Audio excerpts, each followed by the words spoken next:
It's me, Bussy King, and welcome back to Hat or Rat. First things first, a little bit of housekeeping on the channel. You may have noticed the queen has been getting her beauty rest lately, and the king has taken her place. I've been trying to take a little more personal time in the past couple of weeks because I actually did lose my sweet little baby angel mystic to kitty heaven a couple of weeks ago, and that coincided with the holiday season in which I've been spending more time with family. And balancing all of those real life events and emotions with content creation has been difficult, but rest assured, the queen will return in the next couple of videos. And now, if you didn't already have them out, grab some tissues or the nearest sponge dress, because today we're reviewing episode 8 of Canada's Drag Race Season 2, the Makeover Challenge. Our queens had to serve cool mom, taking their drag daughters to their very first prom realness, and garments they created. And we'll be ranking those makeovers from raddest rat to hottest hot, based on how I thought each queen did, transformation, and runway performance considered. But first, a quick message from today's video sponsor, YouGov, an easy way to earn some extra cash and gift cards this holiday season just by sharing your opinion. It's easy to start earning on YouGov. Just sign up, complete short surveys, and answer questions about politics, public affairs, products, and people via their website or mobile app. Like this one, which is asking me who my favorite reality stars are. Hey Chloe, how you doing? And you'll also earn bonus points just for signing up and for recommending YouGov to your friends and family. And when you're ready, you can redeem those points for cash or gift cards to help fund this holiday season's gift-giving bonanza. Ho ho ho! Or you can be a little selfish and use those rewards to help fund a gift for yourself, like the new Final Fantasy XIV expansion pack,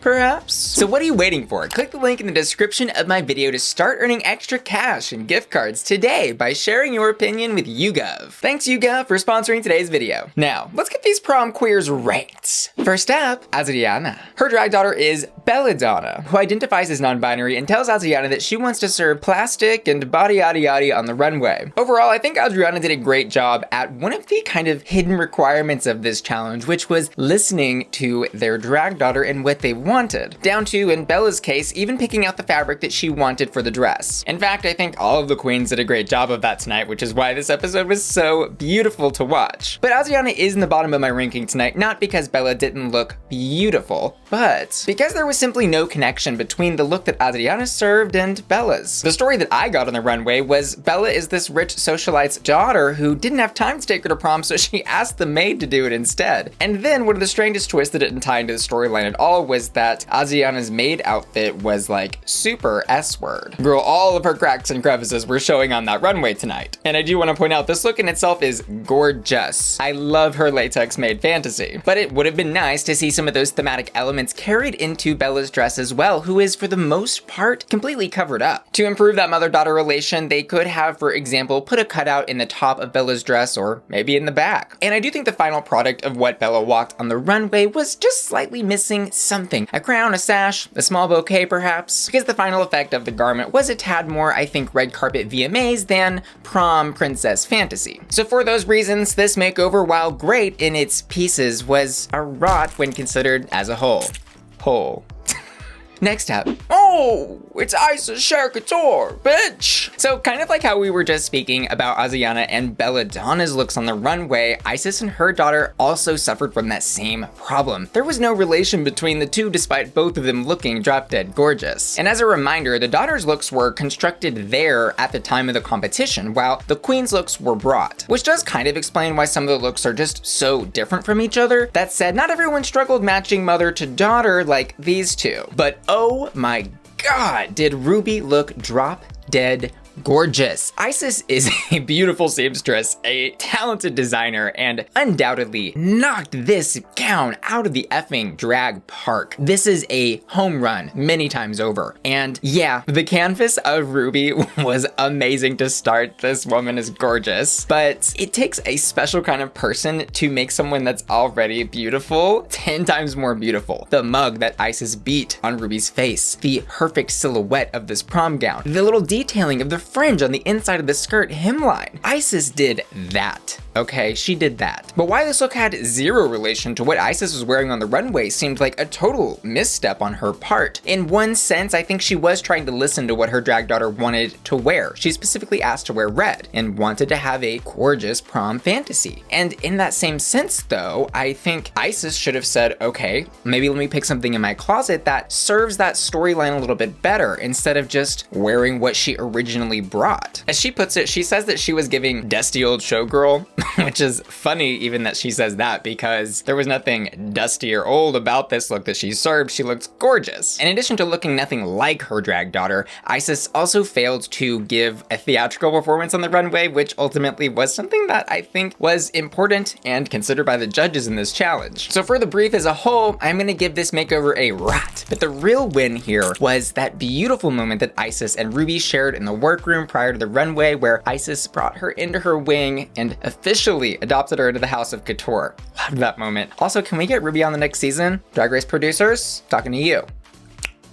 Next up, Chris and Kylie are undoubtedly working on an intellectual property lawsuit as we speak, but that is of no concern to Kendall and Stormi gender. So Kendall actually got to assign makeover partners tonight, and she chose the little boy in the workroom who looked most like her. A very, very smart strategic move there, because girl, when you've got the same facial structure, all you really gotta do is copy and paste that mug and you're gonna look identical. And they sure as hell did, which helped her a lot tonight. Well, let's take a look at what Stormi was wearing. Stormi specifically requested that she give off the Kim Kardashian wet Thierry Mugler dress from the Met Gala, and I think that they met at a happy medium of what Kendall could accomplish given her seamstress skills. That said, we know that Kendall's seamstress skills aren't the best of this group, but what she created I think was still serviceable, and she did a great job of making Stormi look absolutely stunning on the runway. I mean, that ass though, my god. And seeing this transformation I think really proves that a makeover doesn't need to be perfect, it just needs to be transformative and tell a story, which Kendall also did really, really well with Stormi tonight. She even went as far as taking off her jacket on the runway and putting it in front of her before her drag daughter walked the stage. Perfect momager energy and perfectly matching Kendall Jenner's whole pun of being a Kardashian, or gender if you will. That said, as amazing as the story was, I was a tad confused at why Kendall was essentially wearing an outfit recreation that Chris Tucker wore in Fifth Element. I love the reference of that, but I just kept wondering why, and I was also waiting to see like a more physical representation besides facial structure and exact makeup copy between mother and daughter. So yes, there were a couple of shortcomings in this makeover, however, I think their performances more than made up for it, and the transformation was stunning, so I'm gonna give Kendall a soft, respectable, and safe hat here. Next up, from the house of Pythagoras, it's geometric and electric metric. This was another queen by luck of the draw, and by that I mean Kendall assigning partners got someone who kind of looked like they could have already been related. But I will say the identical looks were not needed for Gia's mother-daughter storyline to make sense. Above all, I want to point out that Gia's dress she created for Electric was one of the most prom-centric dresses on the runway tonight. It perfectly told that I want to feel like a princess in a fairy tale story that every, aspiring prom queen wants. Cinderella who? And I love that this look, like all of Gia's looks are, is whimsical, pretty, and clearly in the house of metric. She's got this really unique sort of take on drag that is so fun and silly, but at the same time very refined and pretty. My only critique between these two tonight was that Gia went for this sort of Jersey housewife fantasy. She looks more like Michelle Visage's sister than like a mother taking her daughter to prom, but I want to point out that there was more effort made here on Gia's part than I think some of the other queens that we've just looked at in the sense of trying to match her daughter's look. There's purple in the hair, the waist, and the necklace. Like maybe the final tie-in piece that I was looking for here was a similar hairstyle between Gia and her drag daughter. That said, I thought the storyline between the two was beautiful, and I loved how she was just like staying at the back of the stage, letting her drag daughter have her own moment at prom, and then finally was beckoned onto the runway to join her. It was camp, mama. It was camp. Gia, this makeover was more than just a cute. It was hot. And first in my ranking list tonight is Pythia, who gave us a new mythical goddess to worship tonight, Apollo. As Pythia says, they are a perfect, quote, match made in hell. And speaking of transformation, I was floored by what Pythia did, and I really saw them working together throughout the episode where Apollo is talking about how they want to serve this non-binary gender fantasy, which is so perfectly in the wheelhouse of Pythia. Pythia creates what I think is one of my favorite runways of this entire season. This deconstructed tux fantasy is beautiful, especially when you consider the binary of black and white contrasted with the non-binary gender of it all. We're getting storylines within storylines here, people. Come on! But Pythia did more than just create a beautiful garment for Apollo. She was also very clearly Apollo's mother. There was a clear tie-in between their styling, makeup, hair a little bit. I mean, I truly believe that nobody else came as close to these two tonight to actually looking like they would be from the same drag family, or biological family, whichever you're talking about here. And I want to point out that they accomplished all of that without looking like identical clones, which I think is something that a lot of queens sort of fall into the trap of on makeovers, because it's often unclear whether they're looking for clones or they're looking for a similar relation. Pythia redefines makeovers tonight and gets my hottest hat.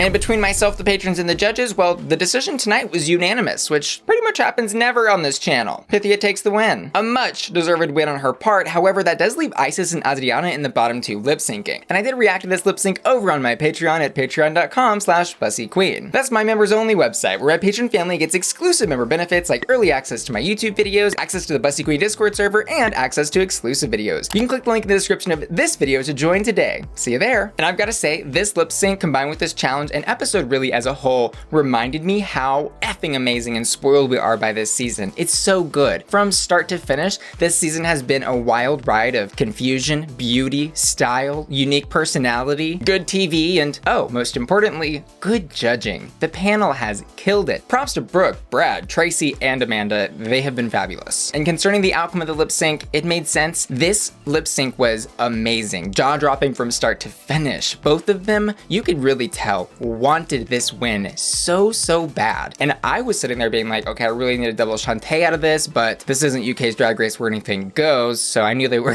gonna have to choose somebody. And I think they did make the right decision, because as amazing as Adriana is, Icesis has been technically a better competitor in the competition thus far. And while she did slip up tonight, she certainly didn't in the lip sync. Every moment where the judges were oohing and awing and I was dropping my jaw was on her, even though I have to say Adriana's lip sync might have been a little tighter. But again, I do think Ices's track record did make her the obvious choice to stay tonight, which brings us into our final four. Let me know what y'all thought about this episode. Whose makeover was your favorite? Who would you have put in the bottom two? And who would you have sent home? And let me know who you're rooting for. This, technically speaking, I think is a pretty tight race. I mean, speaking just on wins, Gia and Kendall both have one, and Icesis and Pythia have two each. However, Gia and Icesis have now had two bottoms. Kendall's had one, and Pythia's had zero. So I think the next two episodes, more than any of the ones that have occurred so far, are going to be crucial in determining who wins this season. And as always, I want to say thanks to you for watching today's video sponsor, and my generous patrons who make my channel possible. And I want to give a special shout out to Very VB and Stormi Perkel, who've just joined my Patreon at the hot tier, and Anna Moritz, who's just joined my Patreon at the hottest hot tier, and Alial, Angel, Cyrus, Felicia, Cody P, Hector Simancas, JB Joseph, Josh Marchant, JP in Dallas, Laura Lisette, Matthew Burns, Maxie LaWow, Miss F, Neely, Scooby Snacks, Sailor, Stephen, Tom Jaco, Tom Young, Topher, Triton, and